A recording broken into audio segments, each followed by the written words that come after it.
जो प्रभु समर्पण जो समारोह हुआ है उसके बारे में थोड़ा सा ब्रीफ में।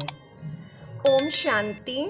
जैसा कि आप सभी जानते हैं, कल 24 नवंबर सिरसा ब्रह्मा कुमारी आनंद सरोवर में हम 5 बहनों का प्रभु समर्पण समारोह हुआ, जिसमें बड़ी अच्छी मात्रा में भाई बहन पहुंचे। सर्व के सहयोग से ये कार्यक्रम हुआ और हमारे इसमें मुख्य अतिथि ब्रह्मा कुमारी संस्था के जॉइंट चीफ हेड सुदेश दीदी जी और कई मधुबन निवासी पहुंचे, जिन्होंने अपनी ब्लेसिंग्स हम 5 बहनों को दी।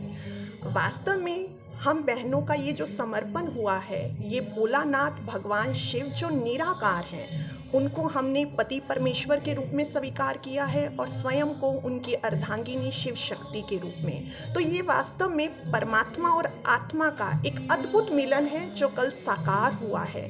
हम बहनें 5 साल से अधिक वर्ष हो गए हैं अपनी सेवाएं अपने अपने सेवा स्थानों पर दे रही हैं और जीवन भर हमने प्रभु सेवा के लिए अपने जीवन को समर्पित किया है। तो हमारा ये जीवन समस्त विश्व की आत्माओं को सुख, शांति और परमात्मा का पैगाम देने के लिए है।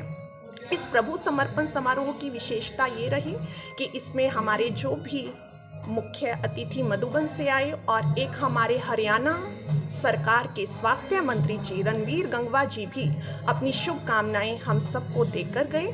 तो सबकी शुभकामनाओं से हमारा ये जीवन फलीभूत होगा, समाज के लिए सार्थक होगा, यही हम सब संकल्प लेते हैं। परिवार के लोगों से, क्योंकि ये चीज़ें देखने में आती है कि या जब यहाँ आते हैं तो समस्याएं कुछ आती हैं, तो परिवार की तरफ से भी आपको सपोर्ट मिला है कि भी आप वहाँ जा रहे हैं? वैसे तो ब्रह्मा कुमारी बनने का डिसीजन जो होता है वो कुमारी का पर्सनल होता है, उसके ऊपर कोई प्रेशर नहीं होता। लेकिन हम अपने आप को डबल भाग्यशाली समझते हैं कि हमारे मन ने तो हमारा साथ दिया ही, लेकिन हमारे परिवार वालों ने भी हमारी भावना को समझा, हमारे निर्णय को समझा और उन्होंने हमें अच्छा सहयोग किया और उन्होंने खुद अपने हाथों से हमारा हाथ हमारे जॉइंट चीफ के हाथों में दिया और दुनिया का सर्वश्रेष्ठ कन्यादान किया।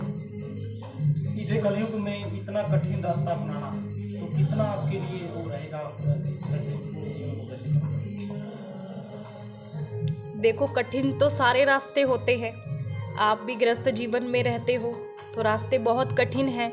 ये रास्ता यहाँ आसान है तभी तो सारे गृहस्थी यहाँ आते हैं। ये तो अपने आप में एक आंसर है। अगर ये यहाँ आसान नहीं होता तो इतने सारे गृहस्थी यहाँ कैसे आते?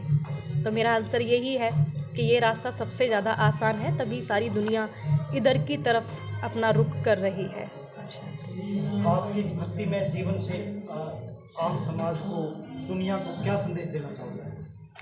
हम दुनिया को यही मैसेज देना चाहेंगे कि देखो, लौकिक में जो शादी होती है उसमें बहुत सारी जैसे सिचुएशन होती है या कोई सर्कमस्टांस आते हैं, तो वहाँ छोटी छोटी बातों पे कई बार क्या होता है, हमारा डिवोर्स भी हो जाता है।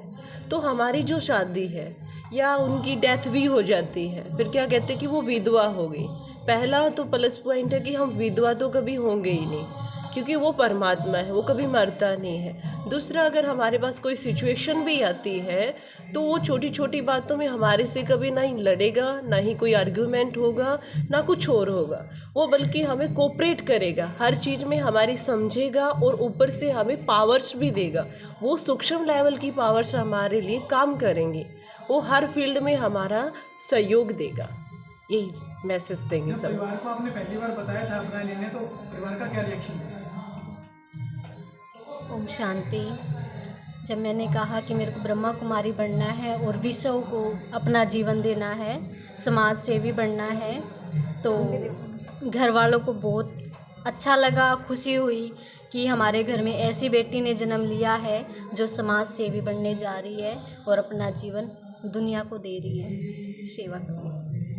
हम एक मैसेज ज़रूर देंगे कि हमारी सभी की फैमिली हमें बहुत कोऑपरेट किया है। ऐसे नहीं कि हम फैमिली के विरुद्ध होके हमने ये डिसीजन लिया है, नहीं, दुनिया को देखते हुए वो हमारे इस डिसीजन से बहुत खुश है और पूरी फैमिली यहाँ हमारे पास आई भी थी और सब ने हमें बहुत बहुत खुश होके गए कि आपने सबसे अच्छा डिसीजन अपना लिया है लाइफ का। ऐसा डिसीजन बहुत नहीं ले पाते, क्योंकि वो डिसीजन तो लेना हम होता है ना भी शादी की, और ये परमात्मा के साथ किसी की मैरिज होना ये मानने में, देखने में बहुत बड़ा डिसीजन। इसी में मैं एक बात और ऐड करना चाहूँगी कि ये प्रजापिता ब्रह्मा कुमारी ईश्वरीय विश्वविद्यालय का एक नियम भी है कि जब माता पिता अपना स्वीकृति पत्र देते हैं और कन्या खुद अपना पत्र लिखती है, तभी संस्था कन्या को अपने पास रख सकती है, जब दोनों तरफ से, कन्या की तरफ से भी और माता पिता की तरफ से भी लिखित रूप में पत्र दिया जाता है।